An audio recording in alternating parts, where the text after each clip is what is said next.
as if Tuesday didn't even happen.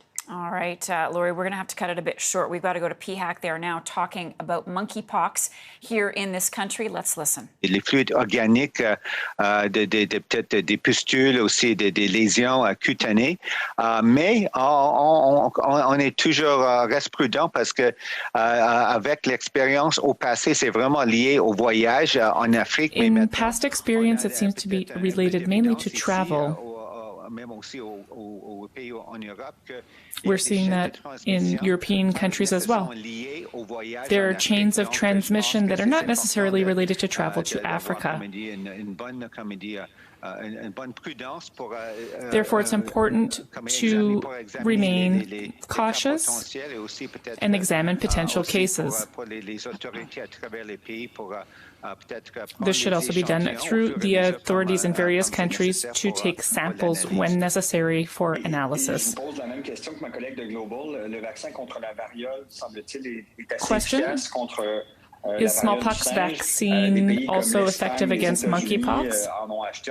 Spain and the United States have bought large quantities in recent days. Does Canada also have a smallpox vaccine, and how many? That's an interesting question. We do know that smallpox has been eradicated since 1980.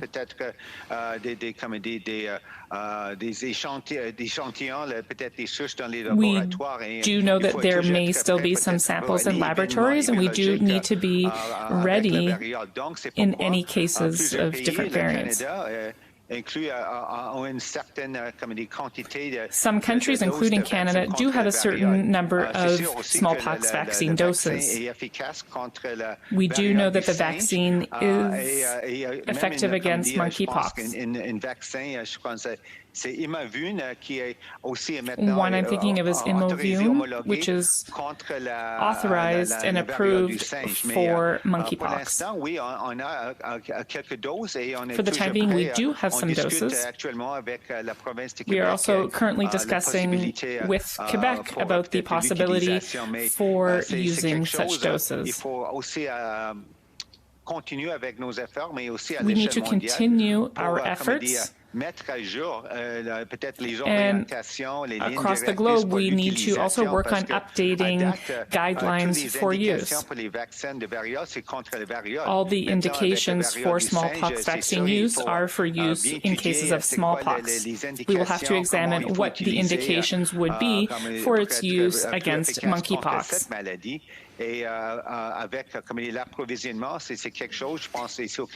When we look at supply, then, I believe in Canada, we will be continuing with our efforts to get more vaccine doses. We don't know exactly what yet, but it is something that we are looking into. We'll be looking at its uses for monkeypox in addition to the use for smallpox. Laura Osman from CP. Doctors, can you hear me all right? Yes. Excuse me, I have a sidekick today. I wanted to ask about monkeypox as well. I was wondering if you can give us a sense of how many cases are under investigation in Canada, even just an order of magnitude, and if you could just characterize what you think the risk is in Canada that this virus sort of poses. Hello, Psychic. Nice to have you around. We get a lot of those on our virtual meetings, I think.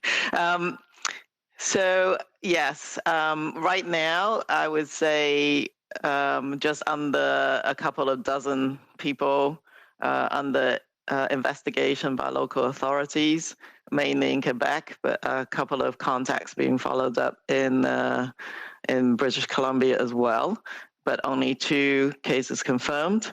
There are samples under processing at the National Microbiology Lab as we speak, so we might expect to hear more confirmations in the upcoming hours and days. I think local authorities are still doing their case contact tracing, so we don't really know the extent to which the spread has occurred in Canada, so that's under active investigation. We do know that, as Dr. New has said in French, that the virus is generally, as we know it to this point, it's generally spread through close contact.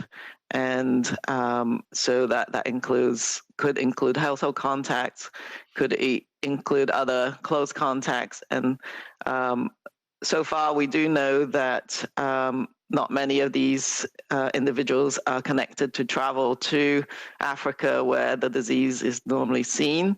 So this is unusual. It's unusual for the world to see this many cases reported in different countries outside of Africa. And so I think we will let people know as soon as we get more information. Right now, I can't tell you the exact impact, but I think anyone who have developed some signs and symptoms, including these sort of blisters or ulcerative rashes, and a concern, should seek advice from their healthcare provider. I think at the beginning of any outbreak, we should cast the net wide to try and understand the transmission routes. We don't understand it enough. There's probably been some hidden chains of transmission that could have occurred for quite a number of weeks, given the sort of global situation that we're seeing right now. So we shouldn't rule out new things that we might learn as we go along. This is an unusual situation. Thank you so much. Dr. New, I'm just going to add a couple of other points, as Dr. Times mentioned. I think, if you're looking at monkeypox and the fact that it belongs to the same family as smallpox, as we said earlier, smallpox was eradicated in 1980 in terms of, vaccination campaigns. I think in Canada it stopped in the early 70s. And so I would say generally that the entire population is susceptible to this, to monkeypox. The other part also is that, historically our experience with monkeypox is that it's been travel related. It's someone who's, maybe been exposed to the virus, in Africa and then traveled elsewhere. And so the fact that it's now appearing in, several countries in Europe and so on, and as well as here in Canada, we need to learn more about it. Has it evolved? Has it changed to something different in terms of the mode of transmission and so on? At this point, it's still what we think the mode of transmission that we have seen in the past in terms of close contact, respiratory droplets coming in contact with contaminated body fluids, from the pustules and so on and so forth. But I think we need to be open that that there may be something else evolving and changing. I think the overall risk to the general population is low, but I think the more that people can be, sort of sensitized, socialized, understand that we're all susceptible. And then, to be quite honest, it's interesting. Some of the good practices that we've all learned with COVID-19 serve us in good stead, against a whole host of other diseases, including this one. Good hand hygiene. Potentially if you're feeling sick and have a cough, etc., wearing a mask and so on. So I think those are things that we're looking at, and we'll continue to examine and also develop guidance to help healthcare providers and others in terms of how to deal with this disease as it continues to evolve. Thank you. Perfect. Thank you so much. I also wanted to ask you about COVID. We've obviously been detecting cases of BA.2.2. So I'm just wondering if you can sort of explain how concerned we should be about this and whether there's potential for another wave given the new variant. Thank you for the question. So we're continuing to monitor the evolution of the virus.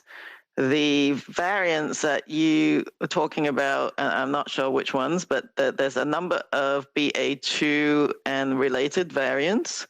We're tracking, for example, BA2.12, BA2.12.1. I think the one that you're referring to is BA2.20. So these are sort of evolution of the Omicron virus and the BA2 sublineage. So we do know that they're probably at least related to that lineage.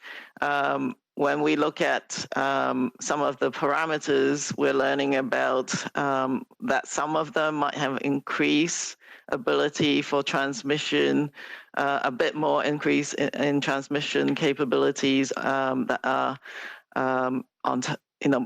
higher than that of the BA2 virus, so the BA2 variant. So we're keeping an eye on it, but so there are always abilities for surges to occur, particularly in under-vaccinated populations. And so that wouldn't be unexpected. What I'm really looking out for, of course, are some substantial changes where there's an entirely new variant of concern that are not Omicron variants. But we will track these. I think even over the summer months, there could be up and downs.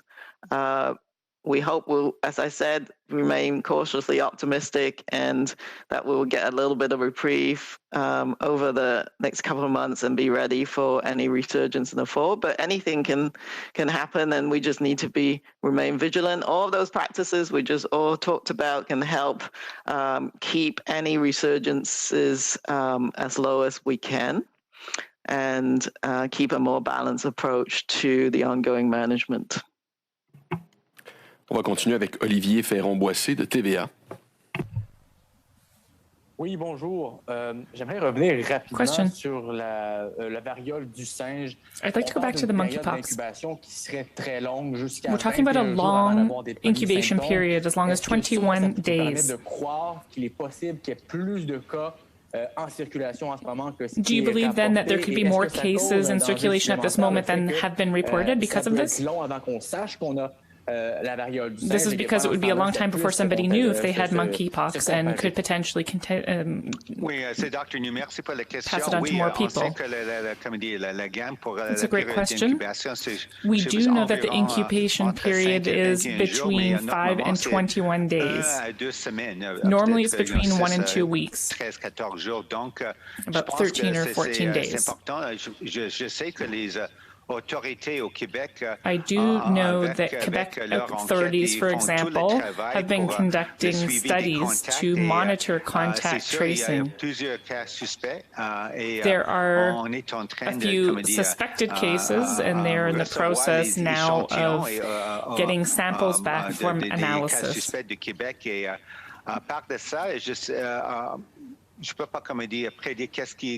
Aside from that, I can't comment on what will happen. We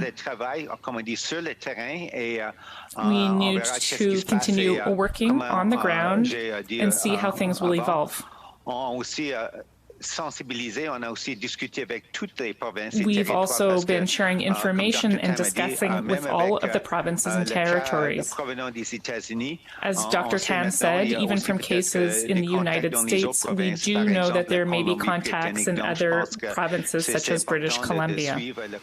I think it's important that we follow these studies, not just in Quebec, but across the country.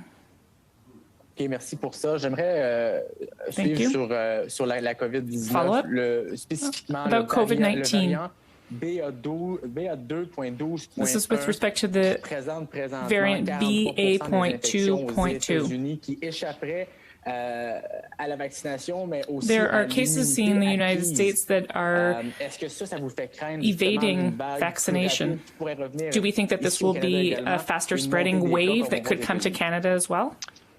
Thank you for the question. We are continuing to follow this variant as well as all other emerging variants. And I think these are among the biggest questions that we're asking. Is it more transmissible than previous variants? As you noted, are they also evading vaccinations and immunity? Dans la communauté. Donc, à date, on continue à suivre. On n'a pas dans la même situation. As of this date, we're continuing to monitor the situation. We are not in the same situation as the United States. This is why it's important to continue with our efforts to encourage people to wear masks in certain situations. And we also need to try to increase our vaccination coverage. This is important even if it's not as effective against transmission. We do know that vaccines provide good protection against the symptoms and effects of the illness. So this is something that I continue to encourage everyone to do.